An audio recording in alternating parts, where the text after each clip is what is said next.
In this video, I'm going to show you how you can print a document as PDF in Word. If you find this video helpful, please like and subscribe to this channel. Alright, so you may want to print a document as PDF if you are encountering a challenge with your printer and you are unable to print the document at the moment. By printing a document as PDF, you'll be able to save it in PDF format and print it anywhere or make it portable for you to use later. To do this is pretty simple. Just follow these steps. First, go ahead and open the document that you wish to print and then go ahead and click on File. Now under File, go ahead and choose this option, Print. If you click on Print, you should see the printers available here. Under this, click on the drop down and you should see all your available printers.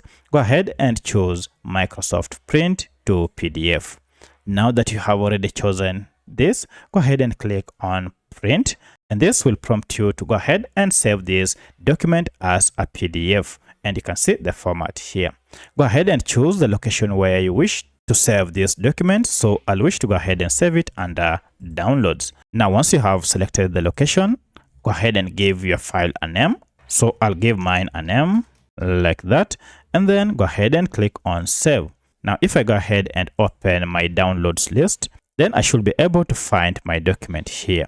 As you can see, if I go ahead and open this document, you can see it maintains the formatting and nothing has been lost. So that's how you can print a document as PDF in Word. If you have any other question, kindly let me know in the comment section. Otherwise, thanks for watching and let's meet in the next video.